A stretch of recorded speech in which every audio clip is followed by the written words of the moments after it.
Besides the $12,000 Hughley has to pay for damages to his house for flooding, he also has to chip in to replace this Carey Lake Dam over my left shoulder. About 90 families live along Lake Catherine, and the majority of them had to be evacuated. Powell himself was responsible for taking care of 5 of the families and getting them to safety.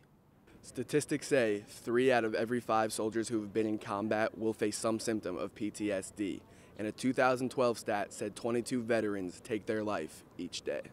Back when the Pope came in '87, students were actually moved by the university from the Horseshoe for 2 days. At least they got to keep their shirts that said, "I was moved by the Pope." It was a special moment for the state of South Carolina when Paisley dedicated the song "Country Nation" to the victims of the 1,000-year flood. To be able to deal with other big men in the SEC, Hutkevich just lost 30 pounds by spending a ton of time in the gym and Colonial Life Arena.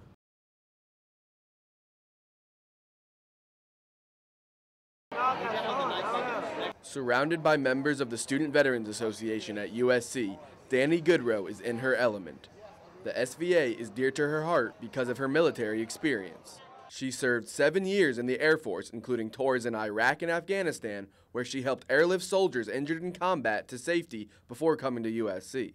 But her transition back to school wasn't an easy one.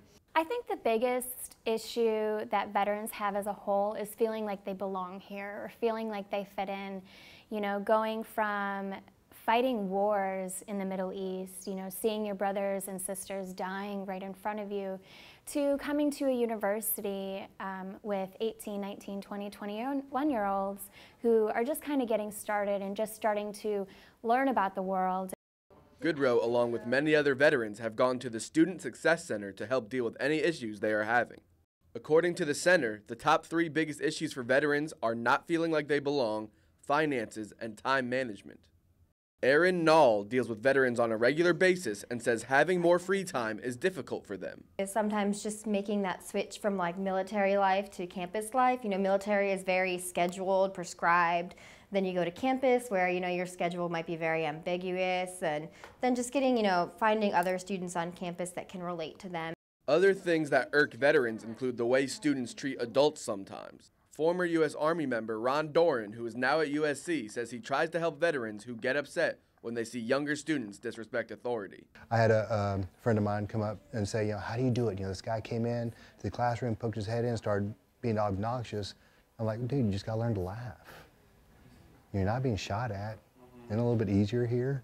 The Student Veterans Association has allowed those like Doran and Goodrow to find a group they can relate to and feel comfortable with. Goodrow now serves as the SVA president. Among other things, SVA's main goals are connecting student veterans and providing them help and networking opportunities for jobs, while also giving back to the community.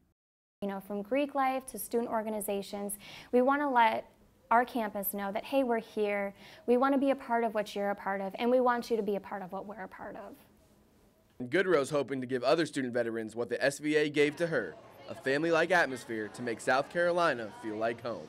Tanner Abel, Carolina News.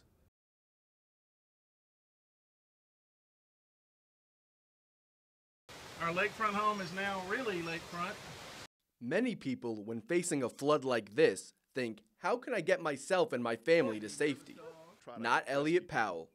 Up against a Lake Catherine that was about 12 feet above its normal level, Powell used his boat and canoe to rescue neighbors that were stranded, including Donna Barrett Oliphant, who posted this incredible video on her Facebook page of Powell arriving to save her family.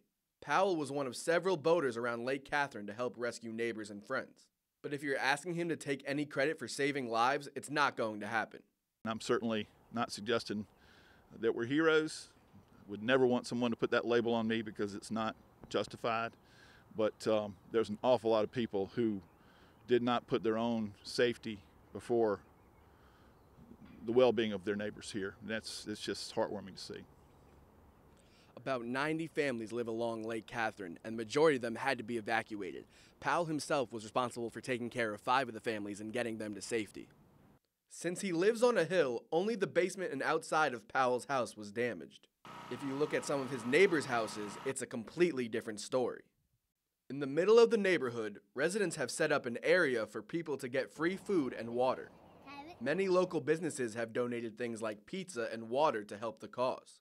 The neighborhood's unity has helped in making a horrible situation a little more positive.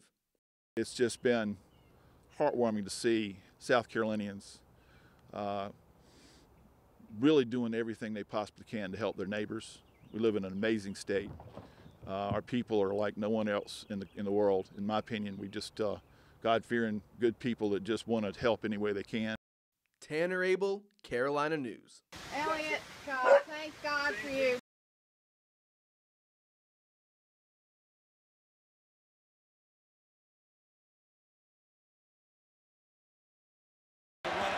It's not like experts were predicting the Gamecock football team to win the SEC championship this year, but 3-9? Nobody expected that.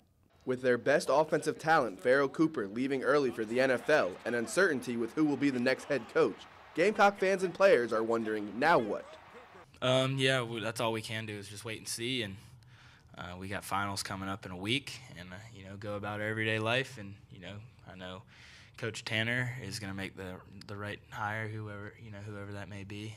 Interim head coach Sean Elliott likely sealed his fate when the Gamecocks lost to the Citadel 2 weeks ago. One major coaching candidate is off the market after LSU announced they are keeping Les Miles. South Carolina was looking at Alabama defensive coordinator Kirby Smart to be its next head coach, but when Georgia somewhat surprisingly fired their coach Mark Richt, Smart, a Georgia alum, became a top target for the Bulldogs. Gamecock Central's Rickson Lane does not believe Mark Richt would come to South Carolina in return. Mark Richt doesn't strike me as the kind of guy that's going to want to stick a knife in Georgia, which is essentially what he'd be doing if he went to South Carolina. I also think that Mark Richt is perfectly happy to not coach anymore. So who is the front runner to get the job? One name getting a lot of traction is North Carolina's Larry Fedora, who has led the Tar Heels to an 11-1 record thus far. I think it's in his best interest to leave North Carolina because they're going to expect to go 11-1 every year now, and they're not going to go 11-1 every year. It's just, I don't think it's possible for them to maintain what they've done this season. So I think that Larry Fedora, if Kirby Smart is really out of the running and if Tom Herman is really out of the running, I think that's the next best option for South Carolina. There's still a lot to be settled, and the coming days should be interesting for the Gamecocks' future. Tanner Abel, Carolina News.